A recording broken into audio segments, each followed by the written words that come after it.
салом тамошобинони азиз, хулосаи хабарҳои муҳими сешанбе 15 июни тоҷикистонро аз пойгоҳи хабари бомдод бароятон пешкаш мекунем. шурӯъ мекунем аз як нигоҳи кӯтоҳ ба сархати хабари муҳими рӯз. дар ин барнома путин замони буду боши муҳоҷиронро дар русия то 30 сентябр тамдид кард. 7 сол ҳукми зиндони Осим Муҷахед барои чанд лайк дар зери матлабҳои танқидӣ. муфтӣ Саид Мукаррам имсол барои шаҳрвандони тоҷикистон ҳаҷ фарз нест. Абу Заби тоҷикистонро аз рӯйхати сабз хориҷ кард. коронавирус ҳаст ё нест? мулоқоти Эмомалӣ Раҳмон бо сокинони селзадаи Навободу иттифоқ. даргузашти шоири шинохтаи тоҷик Салимшоҳ Ҳалимшоҳ. боздошти корманди МБТИ ҳангоми гирифтани 4000 сомонӣ аз як корафтода. ҳушдори кумитаи ҳолатҳои фавқуллода аз борону раъду барқ. ошкор шудани ду қаллобӣ ба маблағи $60,000 дар Душанбе. ва акнун тафсилоти хабарҳо.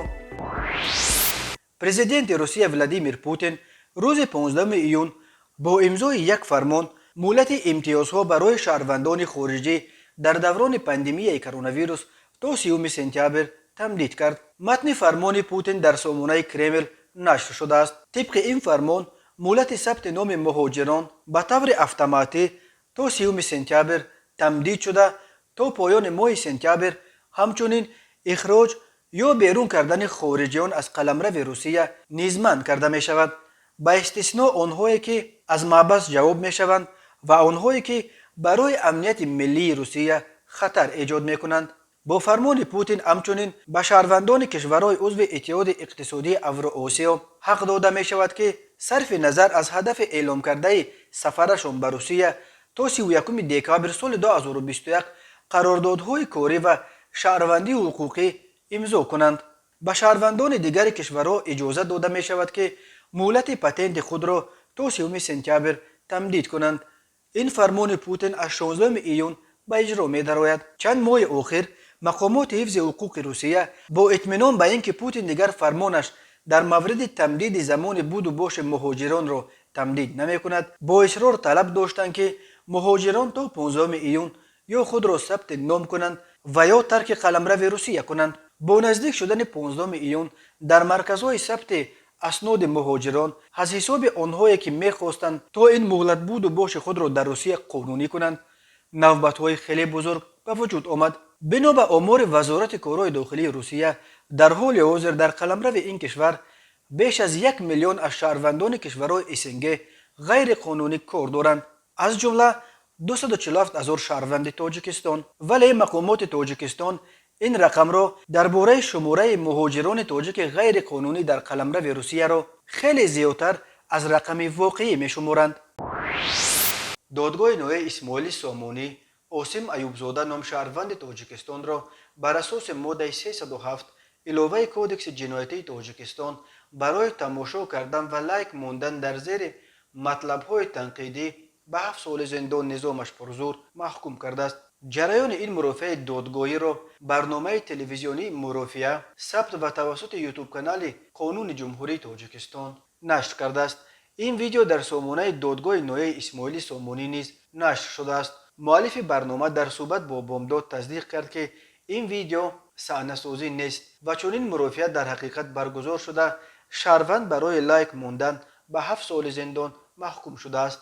дар ҷараёни мурофиа айбдоркунандаи давлатӣ мегӯяд ки Осим Аюбзода ҳангоми дар муҳоҷирати корӣ дар Русия қарор доштанаш бо никнейми Осим Муҷахед дар шабакаҳои Одноклассники, Фейсбук ва Ютуб саҳифа кушода барномаҳои созмонҳои террористиро ки ҳадафашон ноором сохтани ҷомеа мебошад мунтазам тамошо ва ҷонибдорӣ мекард.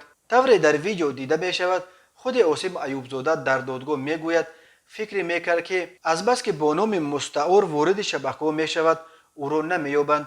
ӯ гуфт барномаҳоро тамошо мекард ки дар онҳо аз ҳукумати Тоҷикистон ва мақомоти ин кишвар интиқод мекарданд. исми созмоне ки Осим Аюбзода гӯё барномаҳояшонро тамошо мекард ва зераш лайк мегузошт гуфта намешавад ва айбдоршаванда танҳо аз Аҳрор ном нафаре ном мебарад ки гӯё ба ӯ дар ивази видеоҳои танқидӣ дар бораи мақомоти Тоҷикистон пул ваъда додааст. Аюбзода гуфт онҳо барои лайк гузоштан یوپان کردن ویدیوهایشان پول نمیدادند، ولی اهرار گفت که اگر من ویدیوهای نو برایشان پیدا کنم پولش را میدهند. حامیان حقوق برای لایک گذاشتن یا بازنشر مطلبها در اینترنت با چندین سال زندان محکوم کردن افراد با چنین اتهامات دستگیر شده در تاجیکستان را جزای بیش از حد شدید میشمارند و بر اینند که چنین قضیه ها نام تاجیکستان را در چشم جامعه بین المللی همچون سرکوبگر حقوق انسان نمودار می سازد. مقامات تاجیکستان در پی انتقاد سازمان های بین المللی اخیراً جزا را برای لایک ماندن در زیر مطلب های افراطی سبکتر کردند. دپارتمنت فرهنگ و سیاحی ابوظبی پایتخت امارات متحده عرب تاجیکستان و بریتانیا را از روی خط سبز کشورهایی که سیاحانشان می توانستند بدون کرانتین 10 روزه از این امارت دیدن کنند بیرون کرد. نشریه خلیج تایمز خبر داد که این قرار روز یکشنبه 13 ایون صادر شده است. در عین زمان در روی خط سبز ابوظبی 10 کشور از جمله از بین کشورهای سابق شوروی روسیه، مولدووا، آذربایجان و دو همسایه نزدیک تاجیکستان قرقیزستان و ازبکستان باقی میمانند. سبب از روی خط سبز ابوظبی بیرون کردن تاجیکستان گفته نشده است، ولی این تصمیم در پس منظر خبرهای افزاینده درباره موج نو بیماری کرونا ویروس در تاجیکستان است. اما وزارت تندرستی تاجیکستان همچنان پایفشاری دارد که از اول سال 2021 اینک بیش از 5 ماه باز در این جمهوری یگان حالت نو گرفتاری به کرونا ویروس آشکار نشده است. ادعایی که کم کس باورش میکنند. پایگاه خبری روس که امارات می نویسد به سیاحان از کشورهای روی خط سبز هنگام ورود به ابوظبی 10 روز کرانتین نشستن شرط نیست، ولی آنها باید بعد 6 روز آمدنشان تست سپارند. سیاحان از کشورهای خارج از روی خط سبز در ابوظبی باید 10 روز کرانتین بشینند و روز 8 ورودشان تست کرونا ویروس سپارند. بنابراین منبع قبلا علی الشیبه مدیر دپارتمنت فرهنگ و سیاحی ابوظبی گفته است که این امارات میخواهد تا 1 ایول کرانتین را برای سیاحان خارجی بیکار کند و به جای آن به مثل امارات دبی به گذرانیدن تست کرونا ویروس تمرکز نماید. چاره‌های نسبت به دبی شدیدتر ضد کرونا ویروس در ابوظبی باعث افت به شدت شماره سیاحان خارجی در این امارات متحده عرب شده است. مقامات تاجیکستان همچنان ادعا دارند که از اول سال در این کشور تقریبا یگان حالت نو گرفتاری به کرونا ویروس آشکار و ثبت نشده است. سخنگوی وزارت تندرستی پایفشاری دارد که تنها گمانبران هستند، ولی تشخیصات نشان میدهند که آنها در اصل گرفتاری زکام یا پنیومونیا شدند و بیماریشان ربطی به کرونا ویروس ندارد. ولی در روزهای آخر منابع نشریه ها در آزمایشگاه های غیر دولتی که نیز تست های کرونا ویروس را انجام میدهند از آشکار شدن 10 حالت نو آلوده شوی ساکنان به کرونا ویروس خبر میدهند. تنها در دیامید در دوشنبه و تنها در یک روز 8 ایون با گفته یک منبع آزیا پلوس حدود 100 حالت کرونا ویروس آشکار شده است. ساکنان زیاد از جمله در صحبت با بامداد نیز درباره به کرونا ویروس گرفتار شدن نزدیکانشان خبر میدهند. به عقیده کارشناسان یک سبب اساسی پایفشاری مقامات تاجیکستان با اینکه کرونا ویروس در تاجیکستان به نیستی رسانیده شد عزم آنها برای گشودن راه مهاجران تاجیک به روسیه بود. روسیه در حقیقت از 1 اپریل به دلیل بهتر شدن وضع اپیدمیولوژی به پروازها از تاجیکستان اجازه داد و علاقه هزاران مهاجر کاری از تاجیکستان که یک سال باز منتظر گشوده شدن راه روسیه بودند خود را به آن کشور رسانیدند. در بهار سال 2020 نیز مقامات تاجیکستان فقط روز 3 اپریل آن هم در عرفه به دوشنبه آمدن هیئت سازمان جهانی تندرستی که به حساب تاجیکستان درباره گویا در این کشور نبودن یگان حالت کرونا ویروس شبهه کرد. اولین حالت گرفتاری به این ویروس را تصدیق کردند. حالا نیز انتظار می رود که وزارت تندرستی تاجیکستان مجبور خواهد شد که رسما موج نو کرونا ویروس را بالاخره اعتراف کند، ولی ظاهرا منتظر اجازت رهبریت کشور است که از بالا چه خواهند گفت. رئیس شورای علمای مرکز اسلامی تاجیکستان سید مکرم عبدالقادرزاده در مصاحبه به خبرگزاری دولتی خاور گفت به دلیل خطر پنجشنبه کرونا ویروس برای هیچ فرد تاجیکستان امسال رفتن حج فرض نیست. امسال نیز شایگری عربستان سعودی برای رفتن حج منع کرده است و قبول نمی. در واقع برای هیچ فرد تاجیکستان امسال رفتن حج فرض نیست، به خاطر که در این سفر مانع و خطر جدی وجود دارد. گپ درباره خروج کووید 19 می رود که هنوز خوف آن از بین نرفته است. مردم تاجیکستان باید خاطرجمع باشند و از اینجا دعا کنند تا که خداوند زودتر این بلا و وبا و خطر را برطرف کند و فرض یا حرم دوباره برای مسلمانان گشاده شود، اظهار داشت مفتی. رئیس شورای علمای مرکز اسلامی جمهوری تاجیکستان مصلحت داد که آنهایی که نیت حج نموده سفر خرچشان را جمع نمودند، خوب می شود اگر آن مبلغ را برای آبادانی منزل زیست خویش و اطراف صرف نموده به عائله های کمبزات و نیازمند، اینچنین به شخصان معیوب و یتیم دست کمک دراز کنند. یادآور می شویم که عربستان سعودی روز 12 ایون اعلان داشت که امسال تنها به 60,000 ساکن سنشان از 18 تا 65 که گرفتار بیماری‌های سرایتی نیستند و از کرونا ویروس ایم شدند برای ادای مراسم حج اجازت می‌دهد. در مراسم حج سال گذشته تنها 10,000 نفر شرکت نمودند که 70% آنها را خارجیان و 30% سعودی ها بودند. برای مقایسه سال 2019 در مراسم حج 2.5 میلیون نفر اشتراک کرده بود. سعودی ماه اکتبر سال 2020 بعد 7 ماه بار اول مسجد حرم را برای ادای نماز باز کرد و حج عمره را قسما اجازت داد. در عربستان سعودی تا امروز تقریبا 460,000 مورد سرایت به کرونا ویروس و بیش از 7500 حالت مرگ از این ویروس ثبت شده است. تماشابینان عزیز، یادآور می‌شویم خلاصه مهمترین اخبار تاجیکستان را از پایگاه خبری بامداد تماشا دارید. برنامه را ادامه می‌دهیم.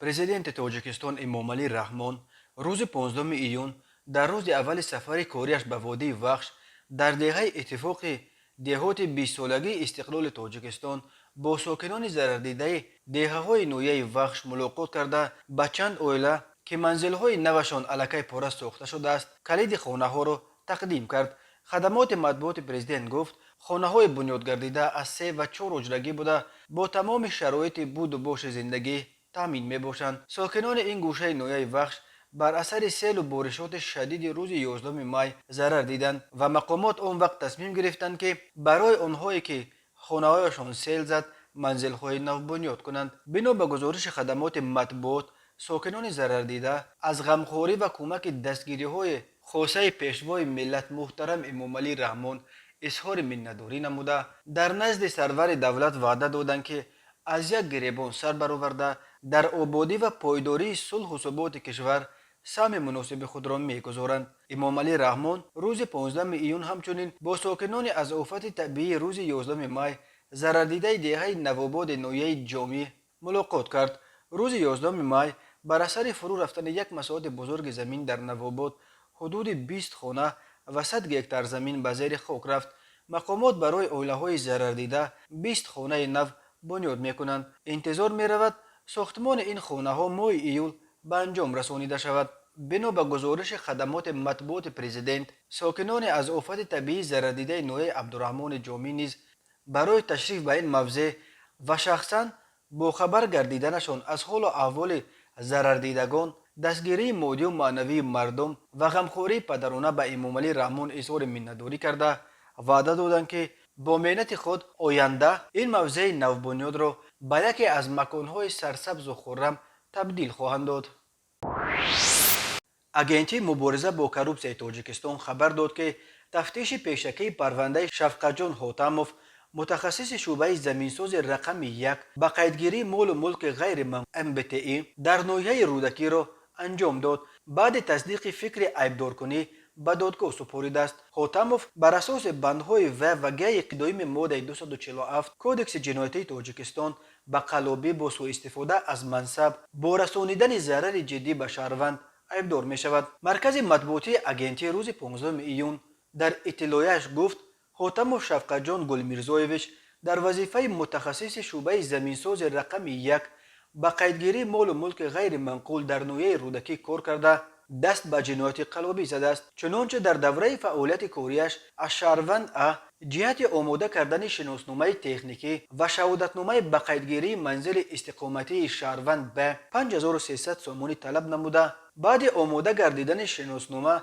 نام برده از شهروند 1300 سومونی گرفته به او هرچی تیزتر آوردن باقی مانده مبلغ 4000 سومونی را طلب نمود. حاتموف را در جریان چاره‌بینی های فوری و تفتیشاتی بعد از شهروند گرفتن مبلغ 4000 سومونی دستگیر کرده این مبلغ ها را از او همچون دلیل شیعی مصادره کردند. اکنون بر اساس قسم دویم ماده 247 به شفقت جان حاتموف همچون مجازات جریمه به اندازه از 365 تا 912 نشان دهنده برای حساب های یک نشان دهنده 60 سومونی یا محروم ساختن از آزادی به مهلت از 2 تا 5 سال با محروم کردن از حقوق اشغال منصب های معین یا مشغول شدن با فعالیت معین به مهلت تا 5 سال یا بدون آن تهدید میکند.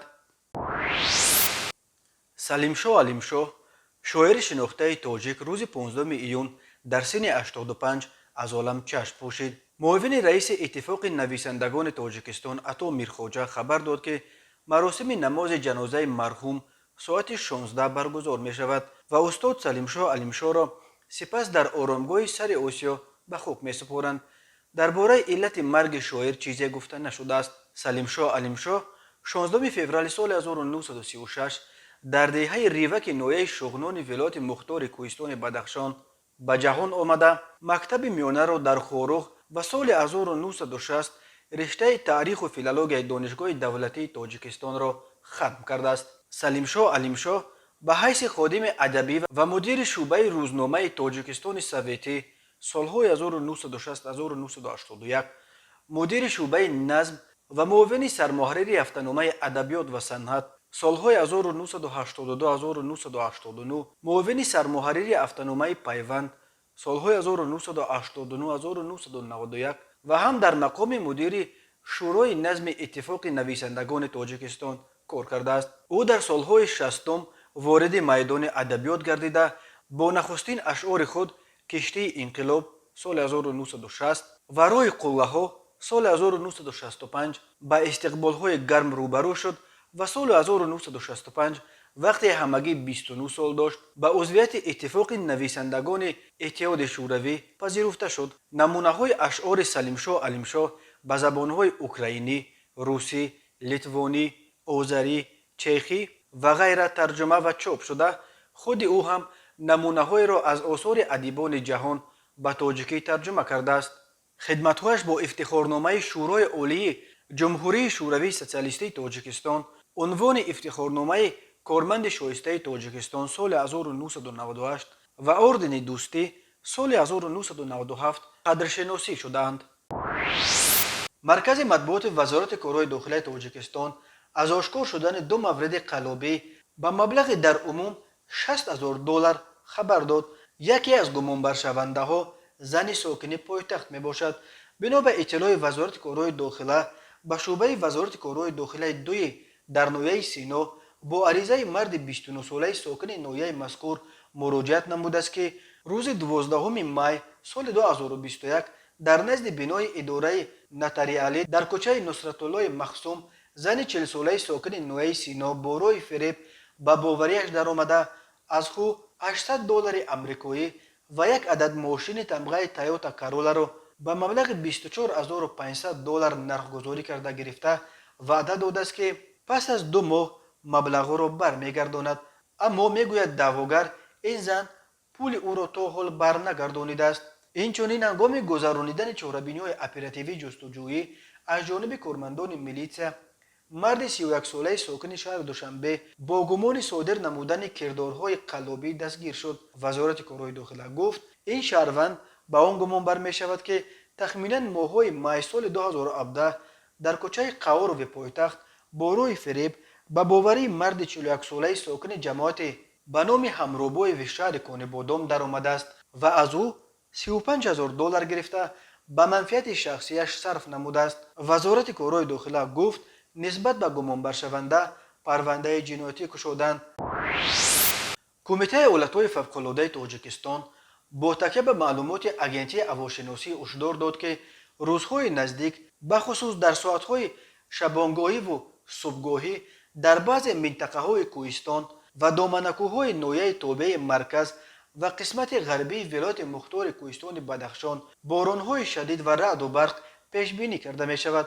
ғайр аз ин, дар баъзе ноҳияҳои вилояти Хатлон ва ноҳияҳои тобеи ҷумҳурӣ бар асари бодҳои шадид эҳтимоли гарду чанг вуҷуд дорад. дар робита ба ин Кумитаи ҳолатҳои фавқулода ба ронандагон ва дӯстдорони кӯҳгардӣ хотиррасон мекунад, ки ҳангоми ҳаракат дар роҳу пайроҳаҳои кӯҳӣ қоидаҳои бехатариро риоя намоянд. аз ҷумла риояи фосила дар ҳаракати мошинҳо хеле муҳим аст.